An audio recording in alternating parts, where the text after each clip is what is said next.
this one off. This one. Well, Matthew O'Reilly is a critical care EMT in Suffolk County, New York. And as such, he's been a first responder in all kinds of accidents and catastrophes. In a video that he gave for the TED Talk website, and if you're not familiar with that, where's Martha? There you are. There will be a link to this video on our website so that you don't have to look it up on TED. But I'm going to link to that this week so that you can follow along. On a TED Talk that he gave, he tells of responding to incidents where people are so badly injured that they only have minutes to live. And there's nothing that O'Reilly or anyone else was able to do there on the scene to change that outcome. And he said sometimes these victims would look at him directly and say, "Am I dying?" Well, he said the first few times that he encountered such situations, he lied, thinking that comforting the dying person was preferable to telling the truth. He said, "I was afraid if I told them the truth that they would die in terror, in fear, just grasping for those last moments of life." But being straightforward with one such victim convinced him that truthfulness is maybe a better response in such cases. He was called to a motorcycle accident where the rider had suffered severe injuries, and as O'Reilly assessed the man, he realized that there was nothing that could be done for him. And then the rider looked at him and asked, "Am I going to die?" He says that for some reason I answered honestly, and the man's reaction surprised him. He simply laid back, showed no terror at all, and O'Reilly says, as I looked into his eyes, I saw inner peace and acceptance. Well, in subsequent incidents, O'Reilly when he realized that he couldn't save badly injured people, he decided to tell the truth. And in almost every case, he says the victims have displayed a sense of calmness and acceptance, and that seems to be common amongst them. He said, regardless of their religious belief or even their cultural background. He talks about these dying people and their need to express maybe regret over something in their life, voice a hope for forgiveness. Some say they want to be remembered by others. Others say that they want to know that their life has had meaning and that they hadn't wasted their life on just meaningless tasks. He said, but almost none of them seemed to be afraid or resisted their imminent demise. He concludes, I've come to realize that regardless of the circumstance, imminent death is generally met with peace and acceptance, that it's the littlest things that you brought into the world that give you peace in those final moments. Well, our lectionary text for today reports of a death, the death of a man named King David. And it tells us of his son Solomon's request from God, not for riches, not for the worldly kingdoms, but instead for an understanding mind to govern the people as he took the throne. And these verses tell us really only of David's death, not what preceded it. Those verses are in an earlier chapter that tell of his last days. And when we look at those verses, we see that David died not from an accident, not from a wound suffered in war, but from old age. And he didn't do it suddenly, but he did it after a period of decline during which he saw death coming. But he too, like the victims that O'Reilly talks about, faced it with acceptance. The opening verse of 1 Kings chapter 2 says that when David's time to die drew near, he charged his son Solomon, saying, I am about to go the way of all the earth. Be strong, be courageous, and keep the charge of the Lord your God. And when David actually dies, the narrator of 1 Kings simply says that David slept with his ancestors, which was the sort of the formulaic way of saying that the king has passed on in a peaceful manner. As a pastor, I have had numerous occasions to be with a person near the point of death and at the point of death. Such moments are precious God moments to me, because I am being allowed to share in a family's most intimate of moments, watching a loved one pass from this world into eternity. Most often, I just simply cried with the family. We hugged, and we began that process of healing that would culminate a few days later at the graveside, where their loved one would be put to rest. You see, death comes to all of us eventually. And the lesson from the dying people that O'Reilly saw, the lesson from David in the Scriptures, is that when our time comes, when we face the demise that is imminent, that is that we cannot avoid, that oftentimes we're going to end up accepting it and bringing peace in those final moments. You see, the difference between O'Reilly's accident victims and David is that the accident victims had very little time to sort of get things in order, maybe, but they still apparently moved to that acceptance rather quickly. As a pastor, I am an advocate of letting people know that they're dying, because it makes it difficult for me to offer pastoral care and guidance when families say to me, "Preacher, we don't want to tell him that he's dying." Do you really think that he doesn't know? Do you really think that he hadn't figured it out?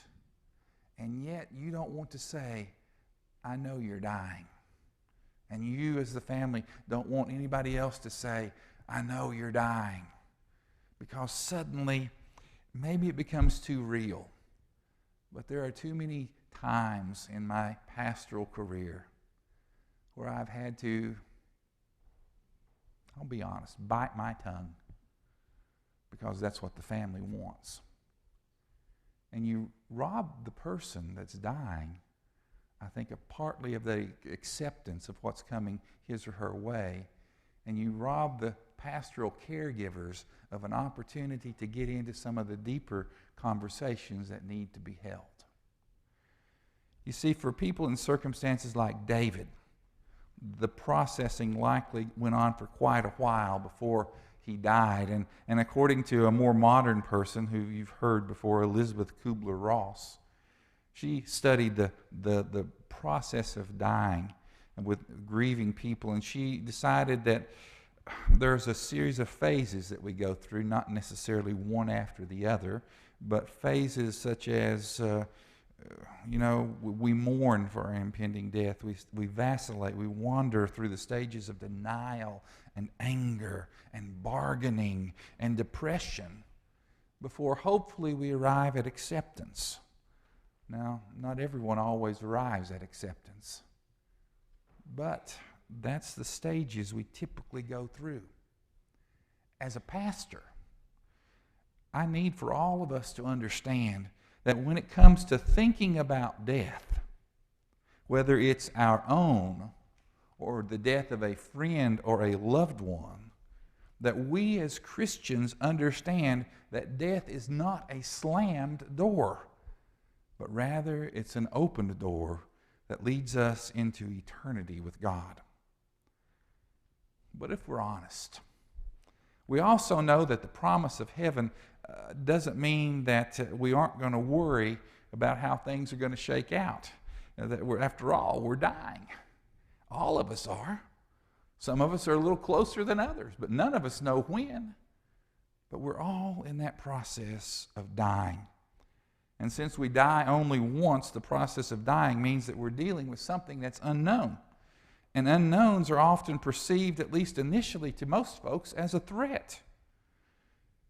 And so even though we can't pre-experience our own death, and I don't think necessarily that most of us would want to, I believe that we can and that we should be involved in the death of our loved ones, with our friends, with our fellow church members when they are dying. We do that for their sakes, of course, but in the process, I think that we become familiar with some of the aspects of dying that may eventually help us when we ourselves begin to walk through that valley of the shadow of death.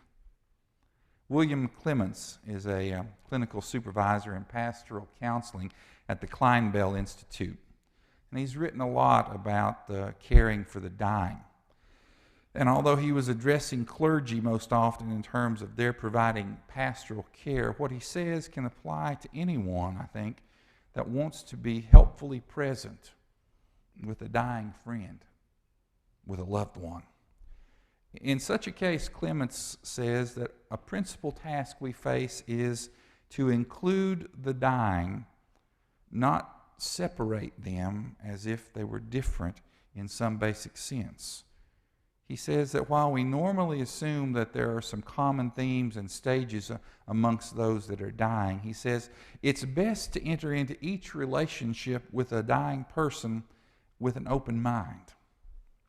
In other words, we ought not to assume that we know what the person is feeling, and neither should we impose upon them our theological understandings of what we think they should be going through. Rather, we should come ready to listen.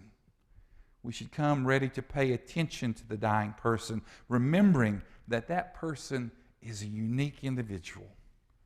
And we need to be willing to help that other person to deal with what's going on in his or her terms, not merely within the framework of what we think they should be thinking and doing as they die.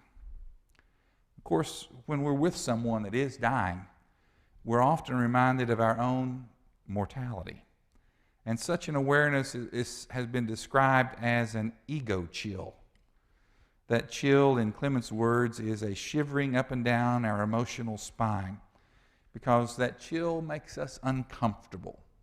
I dare say that most of you are probably uncomfortable right now with me talking about this subject, because it's not one that we talk about very often. But yet it's one that the whole premise of the church, in one sense, is built upon.